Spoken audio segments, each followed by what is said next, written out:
My name is Alexandru Vlad. I'm 26 and I'm from Romania. I currently spend most of my time in Bucharest. That's the capital city of Romania. I studied in there at the university, but before that I was born and I grew up in a countryside city in Transylvania. My name is Alexandra Huzuri Humphreys, and I am liaison librarian at Arizona State University. Before moving to the States 18 years ago, I lived in another 3 countries. So my identity is shaped by experiences, languages, and culture in all these in 4 countries. Hello, my name is Samara Indi. I am 32 years old. I live in Bucharest, but I am from Brazil. I speak 3 languages. I can communicate very well with them. Of course, Portuguese, my native language, English, and Romanian.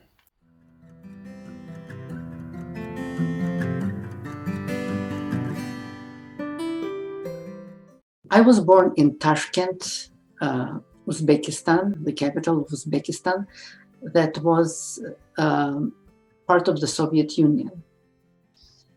Tashkent in those days was had a very diverse population. For example, my next door neighbor was an Uzbek. My first grade teacher was a Tatar. My best friend was a Russian, and my second best friend was a Jewish girl. I would begin by saying that I hoped I would never be asked this question. This is a tricky question because I've never thought about this before. What I consider identity. For me, identity is related with what you identify in yourself, and I think that there are many factors that can contribute for your identity.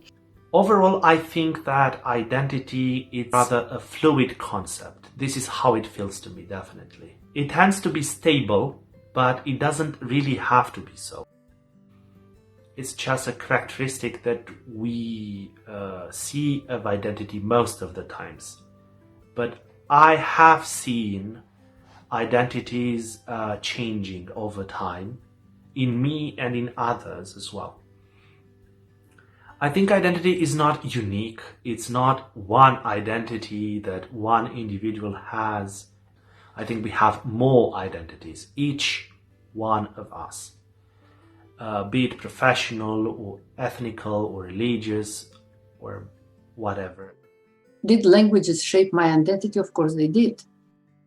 Did different cultures? Yes.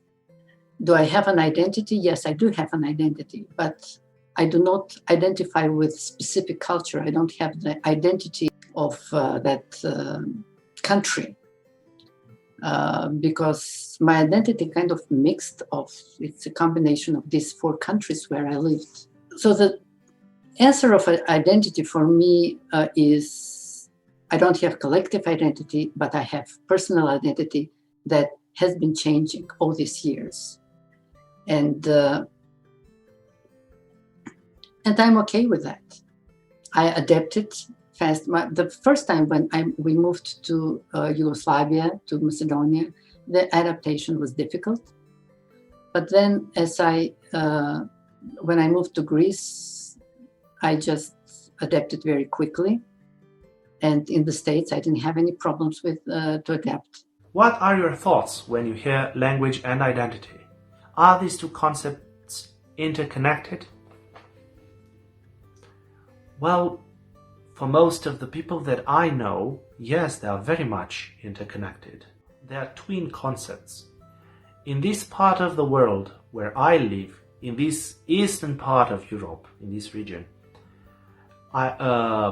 national identity is constructed to a large degree on language. Many factors, many things contribute for your identity, and I think that the language is part of one of these factors that make your identity. For example, the fact that I speak Portuguese, many persons associate to me because they learn they hear the Portuguese and they say, ah, this is Portuguese, ah, it's such a beautiful language, and they immediately they identify myself. They kind of create that identity of me as being a person that is very warm, someone that is very sympathetic, someone that is very cool, because this is what people, most of the people think when they know that I'm from Brazil.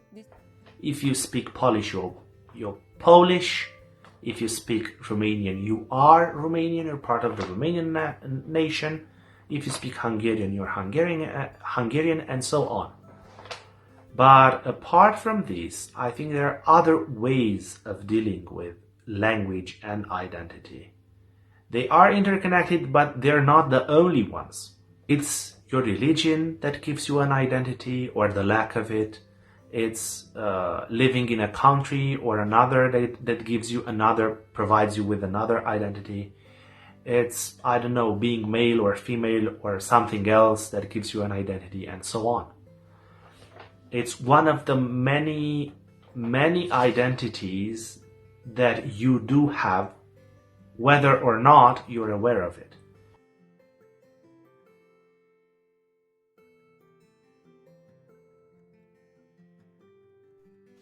When moving from country to country, I think you gain knowledge. You may lose identity, but you gain another. So you just change the identity. Also, if you learn a foreign language, I'm not sure how much it helps with identity. I think it's very individual. It depends on the person who learns that other language. Even if you're a tourist and you learn the language, it doesn't mean that it will change your identity. It all depends whether you want to change. We may gain and we may lose at the same time, but that's not a thing that happens all the time. There are people that move for 5 months to a country and they do not really feel attached to that country because it might happen that they only had to do it. So they don't perceive themselves as being part of the group of the people that live in there or have lived in there. So that doesn't create for them a new identity.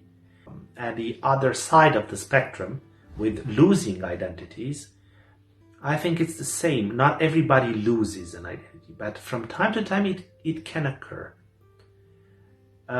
Because if you stay very long time away from a culture, from a language, you might feel like losing it, like not having that identity anymore. It did not happen to me because I only spent short time periods abroad.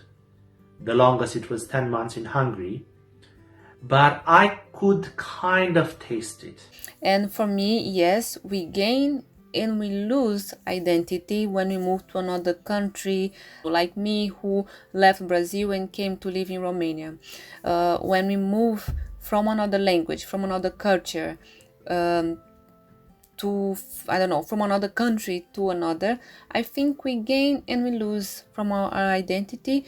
I think, first of all, to adapt, because I think that in this kind of situations of changes, we need to adapt. I mean, I can say that I am part Brazilian, part Romanian, so I gain on my identity as a Brazilian. I gain the identity because now I have another culture in my life that is the Romanian culture.